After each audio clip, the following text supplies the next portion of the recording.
Olá, como vocês estão? Na aula de hoje iremos falar sobre o capítulo 4 do livro Gaito, que aborda o tema de transportes através da membrana celular.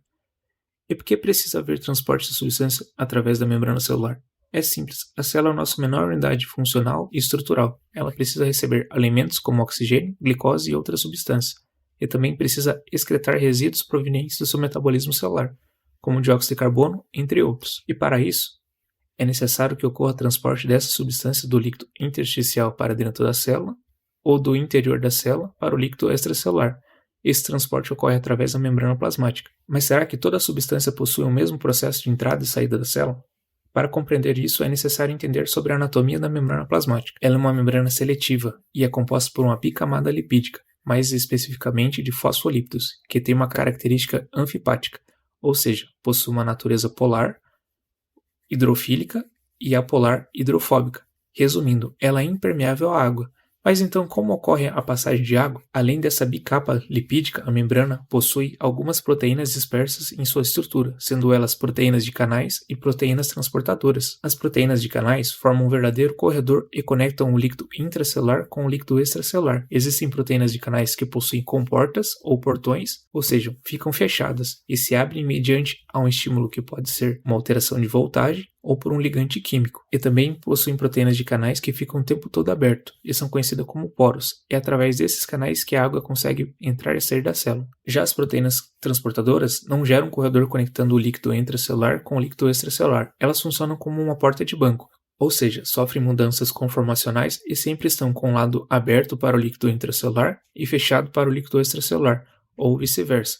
Pode ser classificadas como uniporte quando transporta apenas um tipo de substrato. Também existem alguns modelos de proteínas transportadoras, que são as simportes, ou cotransportes, que elas transportam mais de uma molécula no mesmo sentido através da membrana plasmática. E o último tipo de proteína transportadora é a proteína de contratransporte, onde ela movimenta duas moléculas em sentidos opostos através da membrana plasmática.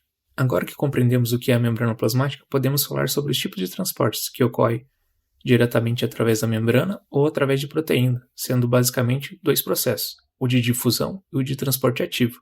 A diferença entre as duas é que a difusão move substâncias através do seu gradiente de concentração, ou seja, de um meio mais concentrado para um menos concentrado, não sendo necessária a utilização de energia derivada do ATP, apenas utiliza a energia cinética das moléculas. Já o transporte ativo move substâncias contra seu gradiente de concentração, ou seja, de um meio menos concentrado para um meio mais concentrado, sendo necessário utilizar energia derivada do ATP para que esse transporte aconteça.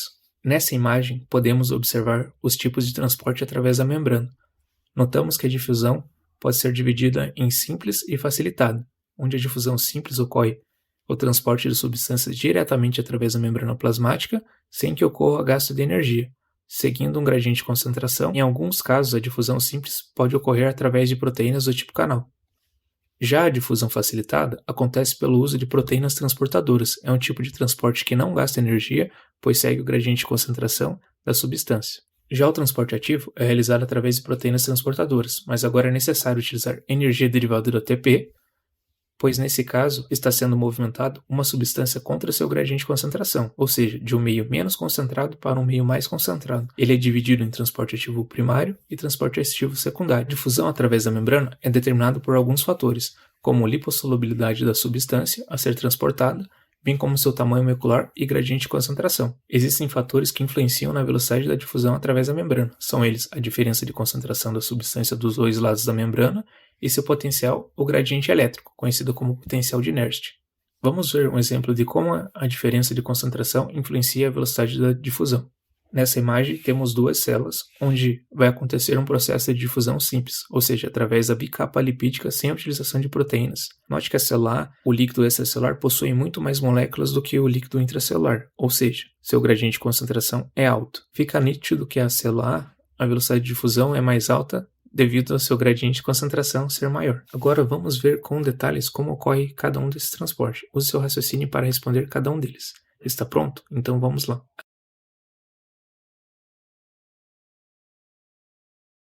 E aí, qual foi a resposta? A resposta é difusão simples, pois foi um transporte que aconteceu através da membrana, seguindo seu gradiente de concentração, sem gasto de energia. Vamos para o próximo?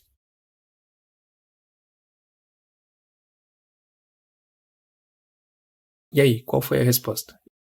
Agora se tratou de uma difusão facilitada, pois aconteceu através de uma proteína transportadora seguindo um gradiente de concentração, ou seja, sem gasto de energia. Aqui cabe um adendo. Além da difusão facilitada acontecer através de proteínas e transportadoras e a difusão simples acontecer através da própria membrana plasmática, existe uma diferença crucial que é a velocidade de transporte de substâncias, sendo a difusão simples não possui um limite propriamente dito, pois o transporte pode acontecer em toda a bicapa lipídica. Já a difusão facilitada tende a ter uma taxa de difusão máxima, pois utiliza proteínas para transporte. Agora chegou a hora de falarmos sobre o transporte ativo primário. Como já sabemos, ele utiliza a energia da degradação do ATP para transportar substâncias através da membrana contra seu gradiente de concentração. Vamos ver em detalhes como esse processo acontece? Temos uma molécula que precisa ser transportada contra seu gradiente de concentração. Para isso, vamos precisar de uma energia extra. É necessário a chegada de uma molécula de ATP. Ela é clivada, ou seja, quebrada, perdendo uma molécula de fosfato, virando agora um ADP. A energia proveniente dessa quebra será utilizada para transportar a substância contra seu gradiente de concentração. O exemplo principal de transporte ativo primário é a bomba sódio-potássio.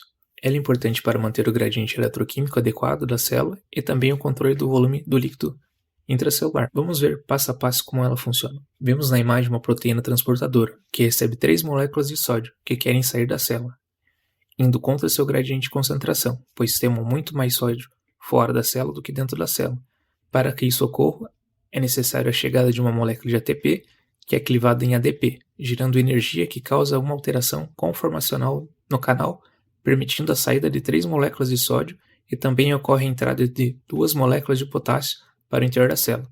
Falando agora sobre o transporte ativo secundário, a energia que ele utiliza para o transporte de íons é derivada de um transporte ativo primário, ou seja, ele não gasta diretamente ATP, e sim a energia residual de sua quebra que foi realizada no transporte ativo primário. Ele é dividido em cotransporte, onde 2 substâncias são transportadas em um mesmo sentido através da membrana plasmática, e o contratransporte, onde 2 substâncias são transportadas em sentidos opostos através da membrana, utilizando a energia derivada de um transporte ativo primário. Até agora a gente falou de íons, mas o que acontece com a água? Como ela é transportada? O processo de mobilização de moléculas de água através da membrana acontece por difusão e é chamado de osmose, onde a água sai de um ambiente menos concentrado e vai para um ambiente mais concentrado de íons, principalmente o sódio. Esse transporte ocorre sem gasto de energia. Como a membrana plasmática é impermeável à água, devido à sua natureza lipídica, a água passa pela membrana através de poros, chamados de aquaporina. Outro conceito importante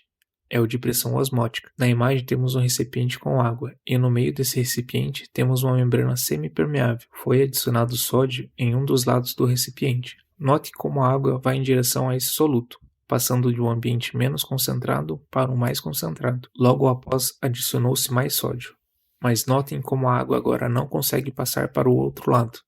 O que aconteceu? Um fenômeno chamado de pressão osmótica, que é uma força exercida pelas moléculas em uma solução, que impede um processo de difusão da água, ou seja, a pressão osmótica é uma força que impede que ocorra a osmose. Se esse vídeo foi útil para você, curta, compartilhe com os amigos, se inscreva no nosso canal e até o próximo vídeo.